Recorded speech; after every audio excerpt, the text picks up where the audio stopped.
Shinobi, open your eyes. For the sake of your master. Hey everyone, it's BlueLizardJello and welcome back to Everything Possible in Sekiro: Shadows Die Twice.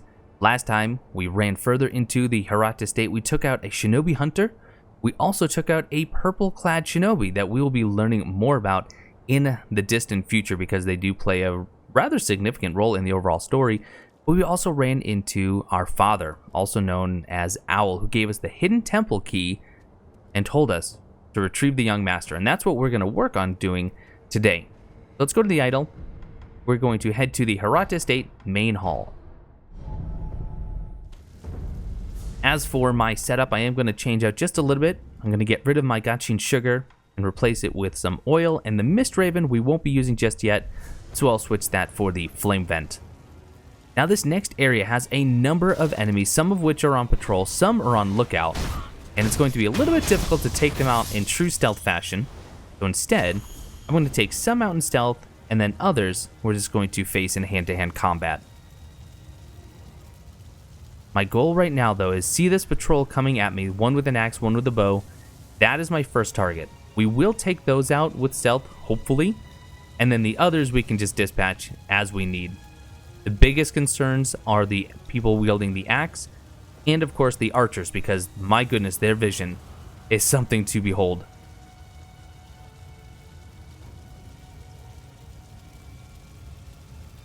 So the axe wielder is going round. This could work. Let's drop. And there we go. There's that death blow. Archer goes down nice and easily as well. Now if we really wanted to, we can just reset because they don't know exactly where I'm at, although I'm sure the archer probably knows. The archer does know.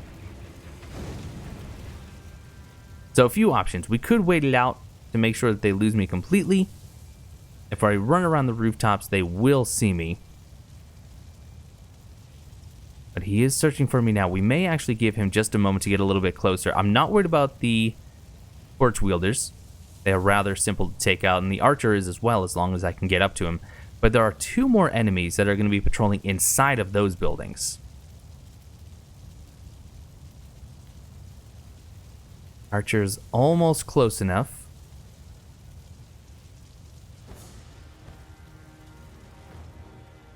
There we are. So he's going to alert the others. We'll just take him out nice and quickly.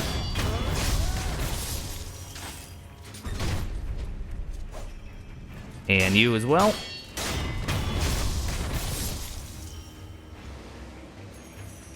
And it actually looks like... here they come. I was going to say, it didn't seem like the rest were coming. But if I can keep them separated, that'll be even better.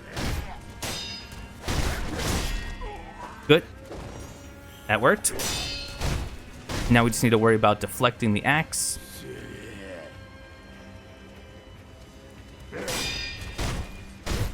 And there we are. There's a death blow. Perfect. So definitely not the most graceful of kills, but we're alive. They're dead, and we didn't take any actual damage. So we just got some spirit emblems. Can run around in this house, see a lot more of the slain people here. We have some more dousing powder, but then over here, this is what is most important in this building. Divine confetti. Confetti imbued with a divine blessing made for driving away apparitions. The paper is made ceremoniously, whereby pulp is spread thin using water from the exalted fountainhead. Once again, talking about this fountainhead water. We've also read about this in the Mibu balloons. As the gods bless the water, so too will the confetti bless one who basks in its touch, allowing attacks to connect with apparition-type enemies. There are certain enemies that can only be hit, or at least can only be hit during certain times, if you have the divine confetti equipped and utilized. It is a consumable. We just picked up 2. But it also is a damage-boosting consumable in general. Even just against regular enemies, that will boost it by 25%. More spirit emblems down here. There is also this platform that we can sneak under, just like in the tutorial, but chances are the archers or the torch guys are going to see you. Now we're coming up on our next mini boss. Hard to see because of the smoke, You can just see his really large sword just above me there. That is Lord Juzou. We've heard about him from some of the eavesdrop conversations, and we'll learn a bit about him after we take him out, but unfortunately you don't actually get the lore until you picked up your 7th prayer necklace, which is 28 prayer beads. This person right here is an ally. He's an NPC who will help us fight against Lord Juzou, but if we send him now, he's going to rush in there with all the other enemies and Lord Juzou, and probably going to die. I'd like to keep him alive if at all possible. So there is a ceramic shard.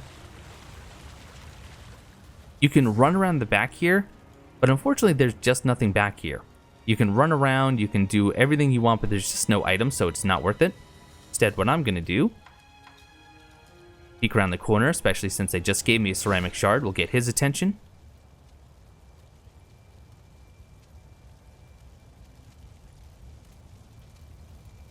I'm only doing this because there's one more enemy just a little bit further on. There's a stealth kill on him. We're up to 5 points. By the way, this is a good time to mention, if you're getting close to another skill point, it is a good idea to go farm some very simple enemies so you get that skill point before you run into the next group of enemies. And here's why. We've already mentioned that you lose 50% of your sen and 50% of your skill point progression if you die.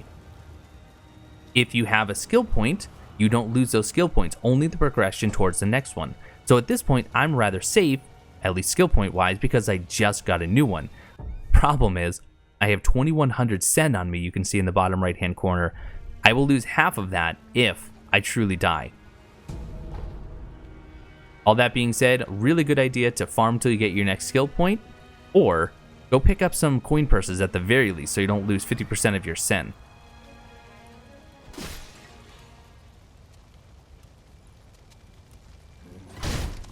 Okay, somehow missed that death blow, that's alright. Now from here you have a number of options. Lord Juzou has some rather good vision. If you head out in this sand right here, he's going to see you before any of his other enemies will. So you can draw him out one-on-one, but the problem is then you can't really enlist the help of Nogami Genshi. Instead, if at all possible, try and pull some of these enemies using ceramic shards, but it can be a little bit difficult. Sugar can certainly help. You can see you can get pretty close here. My tactic is a little bit different. What I would like to do is to kill all the enemies. Yes, it will aggro Lord Juzou, but then I can talk to Nogami, and he will assist us in battle once all the ads are clear. Let's take a look at the competition, though. We have 2 enemies right here with shields. We have another one with a torch. We have an archer in the distance. We have a katana wielder and another torch wielder. All in all, several enemies. My priorities are to take out the archer, torchbearers, katana, and then the shields, because they typically hang back around. Let's get my loaded axe ready. See how we do.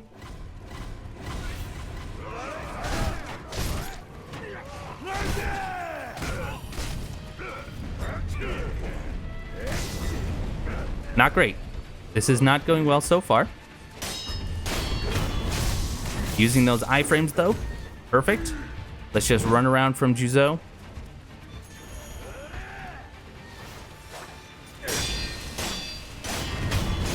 Once again, iframes. But right now you can see that that is a poison meter that's building up. Lord Juzou, he is Juzou the drunkard. So he will imbibe as he fights. And then he will coat his sword with it, and he can also breathe it on you. Both of which will have the poison build up pretty quickly. Now we did get some antidote powder, so we could theoretically use that if we got poisoned. But ideally, we would just not have to deal with that at all. Okay, all of the ads are now dead. Now comes the somewhat tricky part, because not only... Oh, I didn't want to use that, I wanted to use a pellet. Not only did I want to get our NPC friend, but I wanted to hear what he had to say. Not that it's very much. So what I can do is Lord Juzou will eventually lose interest. You have to give him quite the fair distance, though. And once he goes back, we should be able to go and talk to our friend, and then he'll rush in, and then we're going to talk strategy. Well, I should probably give him a little bit more distance. Be careful not to kite him over towards the NPC, otherwise the NPC will get involved even without you talking to him.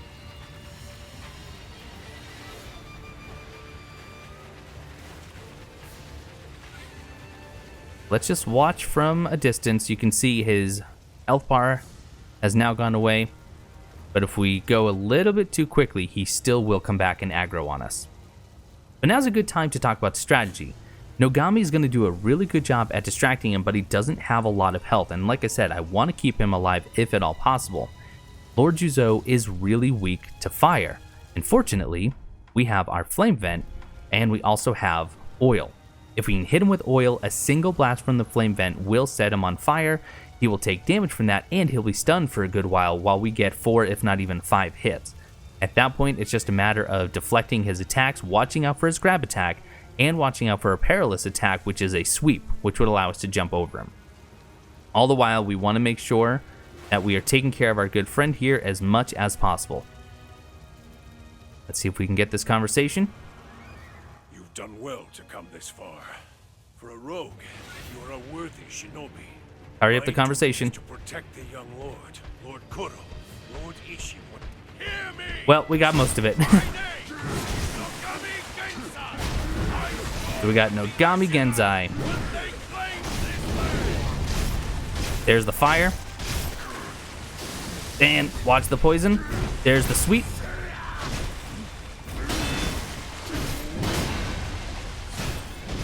And anytime that he drinks is another really good time to get attacks. Oh, we are wasting a lot of spirit emblems here.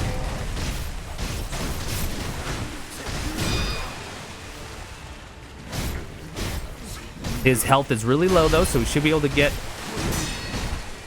our first death blow here. There's one. We can also use Ash pretty well.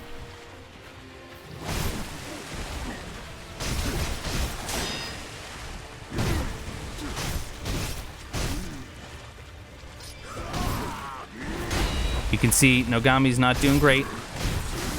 Oh. We just missed that sweeping.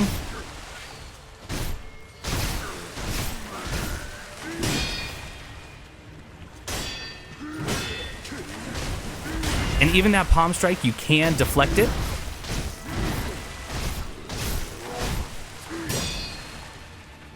Blind him.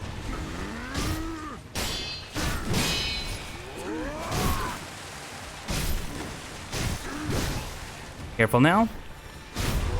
And thanks to Nogami, he got the last hit for the death blow. And we get Unrefined Sake, a bottle of cloudy unrefined sake. Sake is a drink meant for sharing. This cloudy sake is one of Isshin Ashina's favorites. It has a rich, full-bodied flavor. On the other hand, it has a reputation for getting one too drunk too quickly. It makes sense that we would get this from Juzou. Now, sake in this game is a way of getting additional story dialogues from certain NPCs. This particular sake can be given to Emma, it can be given to the sculptor, or, as the description would imply, to Isshin Ashina. Of course, we haven't actually run into him just yet. There is enough in the game to give one to each of them, so you don't have to be too picky too early on. And we also get another prayer bead, which gives us a total of 3. And we were able to survive that fight along with Nogami.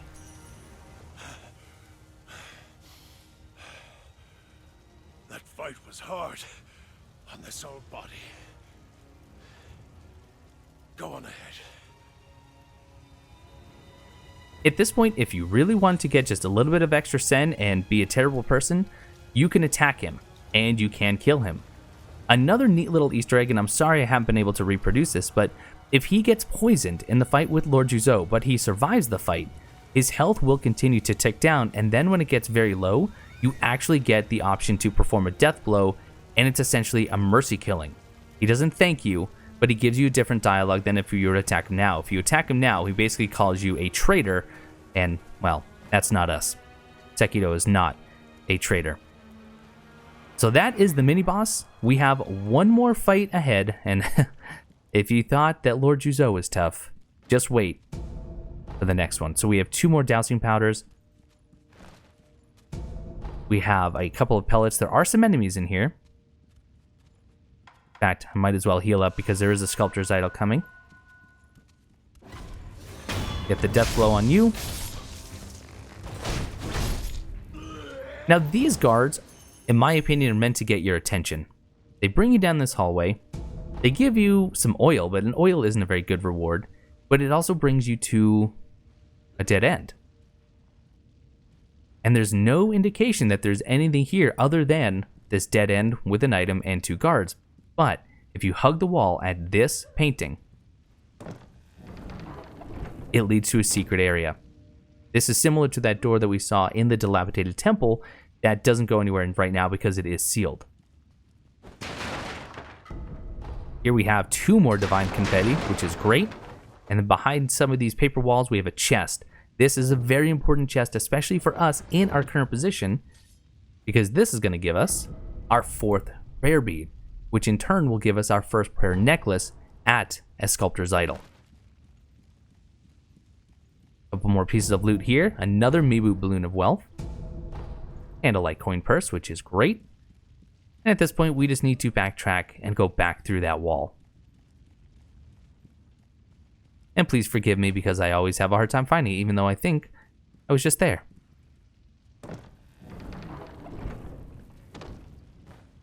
So all the enemies besides one between us and the final boss are now dead.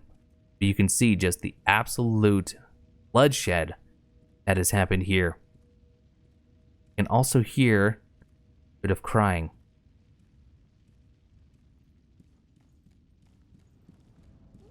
Going in a little bit further, getting another Mibu Balloon of Soul. This is the old woman who gave us the bell in the first place, 3 years from now. The son of Owl, I saw a dreadful vision. It was pouring out more and more. It wouldn't stop.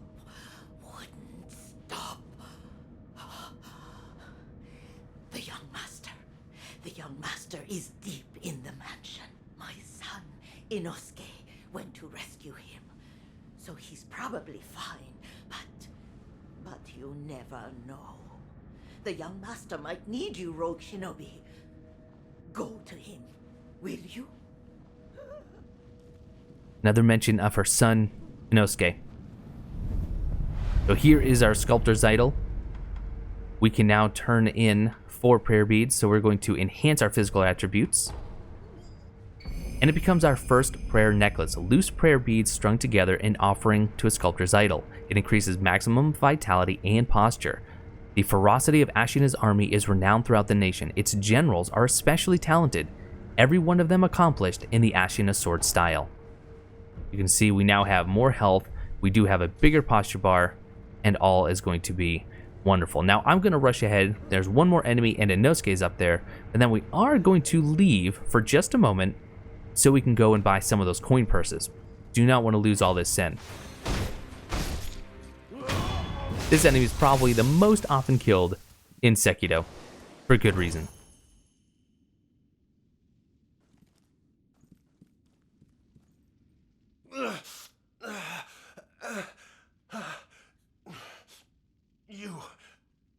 The young masters. I wouldn't go in there if I were you. Dreadful illusion techniques. Without a snap seed, it cannot be overcome. Take this. It's not much, but it's what I have. Inosuke gives us a single snap seed. Few more seeds that make a loud noise if you snap them, useful for breaking the effect of illusion techniques. If an illusion occurs, it is because someone created it. To crush the phantoms and return to reality, one must defeat the creator of the illusion. Snap seeds can be of great help in that regard. Listen, I tried my best to be his guardian, but look at me now. The Harada line is finished. I must save my mother at the very least.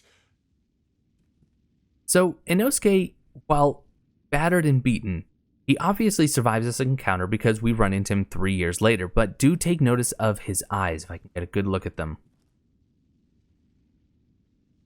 He will likely never see again. In fact, when we run into him in the Ashen Outskirts in 3 years, we see that his face is completely bandaged up, indicating that he has been blinded by his encounter, most likely with the boss that we are about to fight. But before we do that, we are going to go back and see what we can get with our money. And we are also going to spend some skill points. So first, let's head to the gate path.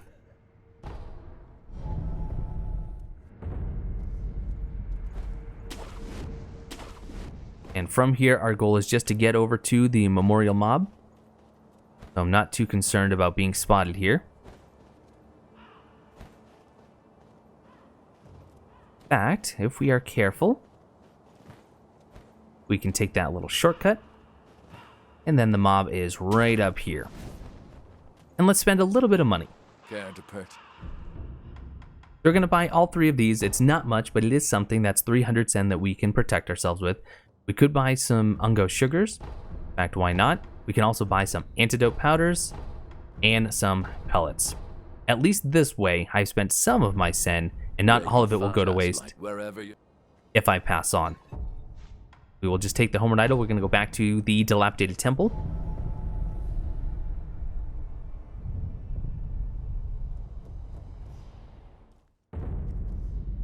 And let's just spend some skill points. Now, some of these we won't be using in the upcoming fight, but I definitely want Chasing Slice.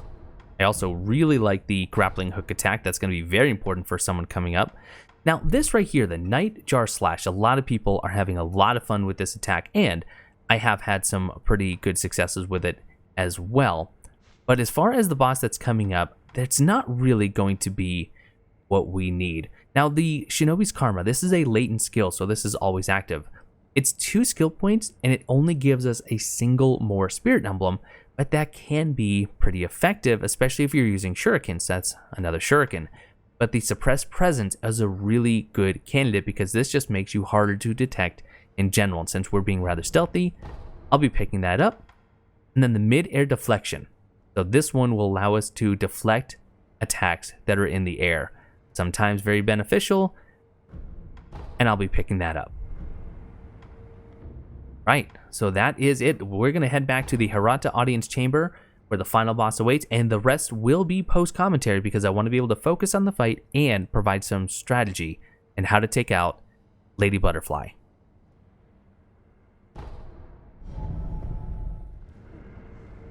Lady Butterfly, while a challenging fight, is not impossible even at the state that we're in, with a little bit of preparation and some strategy. Before we go down into the arena, we're going to set up our consumables as well as our prosthetic tools. You can see here all I have equipped is my healing cord, pellets, and the single snap seed that we got from Inosuke. As for prosthetic tool, the only one that I'm going to use is the loaded shuriken, and it's going to come in handy many, many times. Moving this platform aside, descending down the stairs, we will get a brief introduction through a cutscene, and then it's time to fight Lady Butterfly.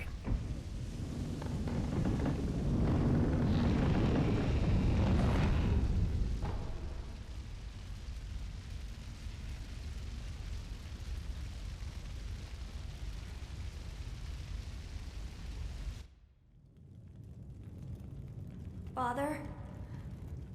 Mother? The butterflies. Everyone is gone. My lord. Illusion technique.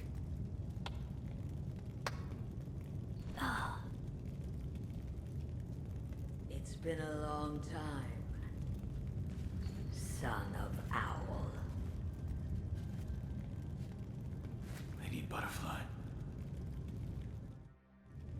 Leave us. Who are... Do what must be done. Yes.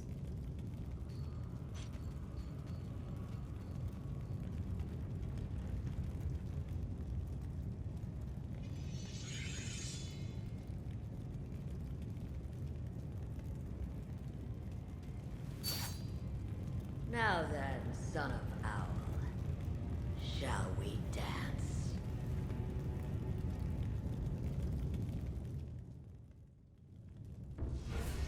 This tutorial message tells us that the lower one's vitality, the slower their posture recovers. In other words, the lower we get an enemy's health, the slower their posture bar will recover. For Lady Butterfly, that is a true test of patience because without getting her health down, her posture bar recovers very quickly. You can see here that she uses her feet a lot, but she also loves to deflect after 2, maybe 3 hits. So while we can stay aggressive, we also need to be ready to deflect immediately after she deflects one of our attacks.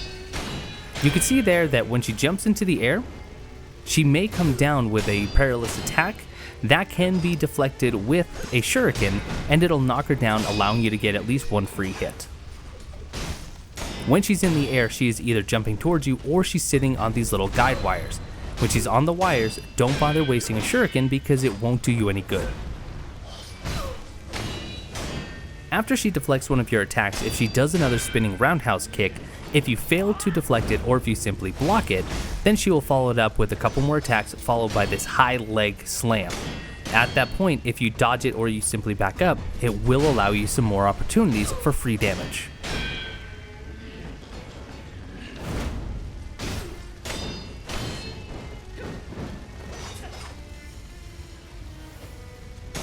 Lady Butterfly does not have a lot of perilous attacks. We've already seen the one where she jumps into the air, but there's another one after a long combo, especially in phase 2, that will be a sweep attack that'll allow us to jump over it and do either more vitality damage or posture damage if we jump off her head.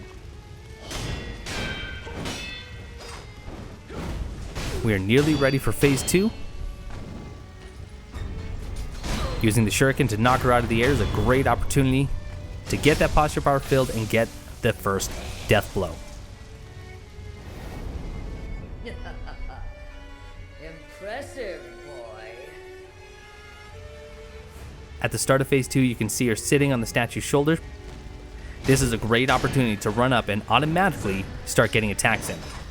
Now this flurry combo, this is the one that ends in that sweeping attack.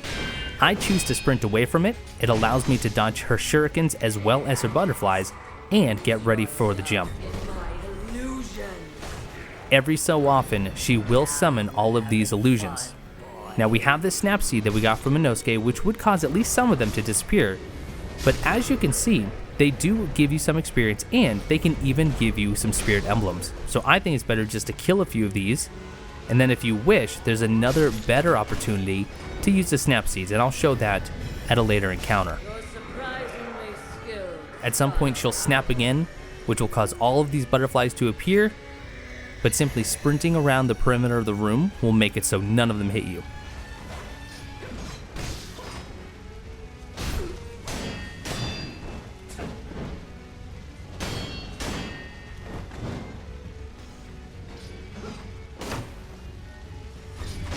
There's another sweep attack perilous move. Now if you remember, I did buy the Chasing Slice prosthetic skill, which enables me to immediately after a shuriken throw to chase my enemy down very quickly.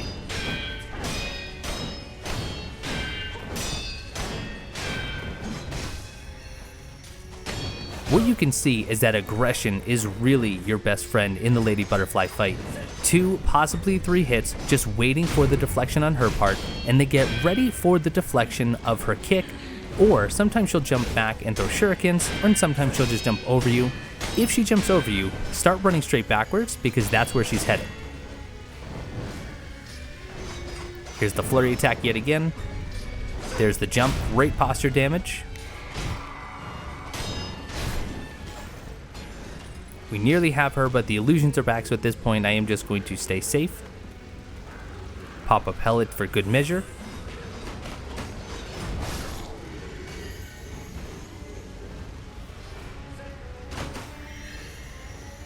And this is when I'm going to use the snap seed. Because when she turns them into butterflies, simply using a snap seed makes them all disappear. Even get the experience for it.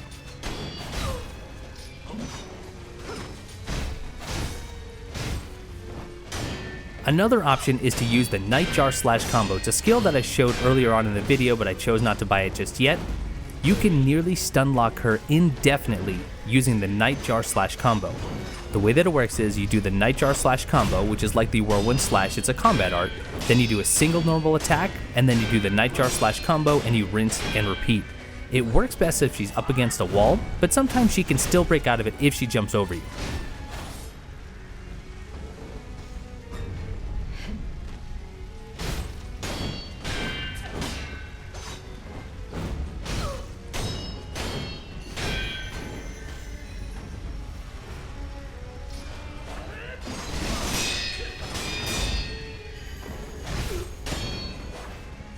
As long as you're patient, and as long as you're careful and you don't spam all the attacks, Lady Butterfly, while a challenging fight, is certainly doable.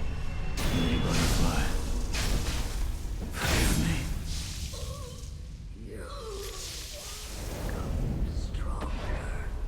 With that Shinobi execution, our first true boss is defeated. The battle memory of an extraordinary foe lingering in the mind of the wolf. Commune with the sculptor's idol and confront memories of battles to permanently increase attack power. The Phantom Lady Butterfly was a seasoned practitioner of illusions. We also got a Sakura droplet. Pale pink crystal residue known to form when an immortal oath fails to establish. Increases resurrective power, allowing one additional resurrection. To repeat the vows of the Undying and be awarded the resurrective power once more surely necessitates the aid of a divine child of the Dragon's Heritage. Currently, we know of one divine child of the Dragon's Heritage, Lord Kuro. There is one more that we'll be meeting later on. And since, once again, we haven't discussed Resurrection, we're going to have to put this on the back burner for now.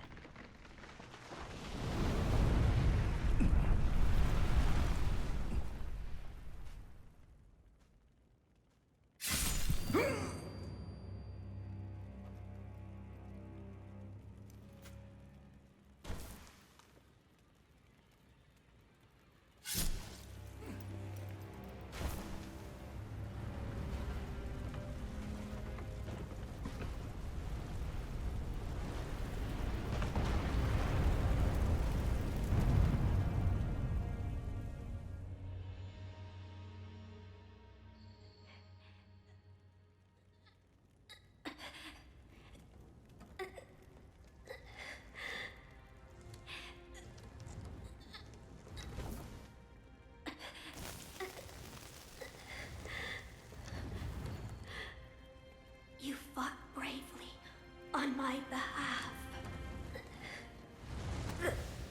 I cannot throw away such loyalty.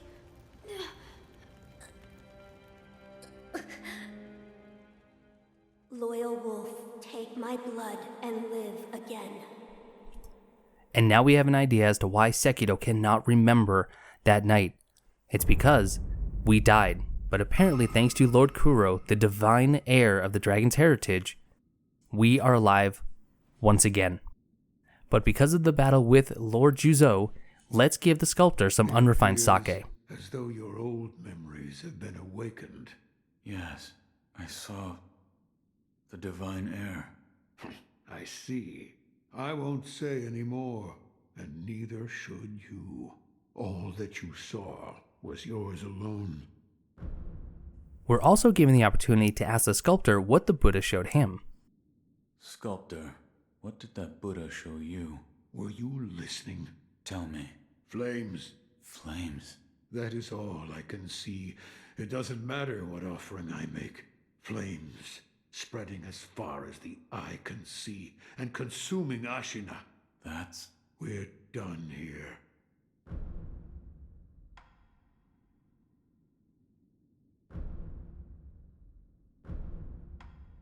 I brought some sake. Don't mind if I do.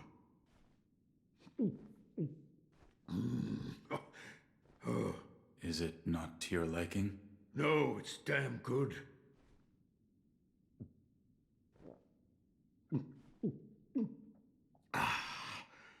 But it does make my old wounds ache. Your left arm? Yes, and this sake was a favorite of the man who cut it off. Who was... Lord Ishin. Ishin? Why? He did it for my sake.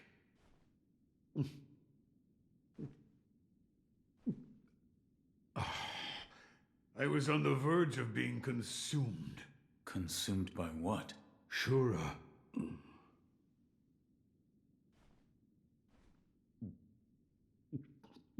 Well, whether you believe me or not, that's for you to decide. But you do well to beware Shura's shadow. No matter what thus is the so. Another time, then. I'll lend you shelter any time. And now we know that it is Ishin Ashina himself who cut off the sculptor's arm, but apparently, according to the sculptor, it was for his own sake. I still don't understand the particulars, but it appears as though your body is no longer confined by the rules of our world. Come and see me if you notice anything alarming. I will. Goodbye. We do have this memory of the Lady Butterfly, and it mentions something about communing with this battle memory at a sculptor's idol.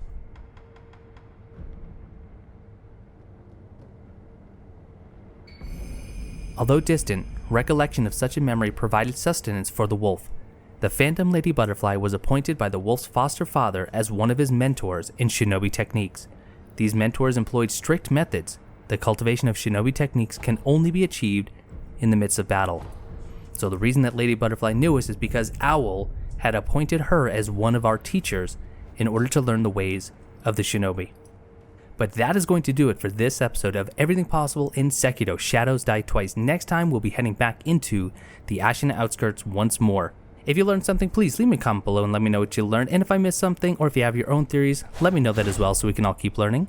And I want to thank you all so much for watching, and I will see you next time.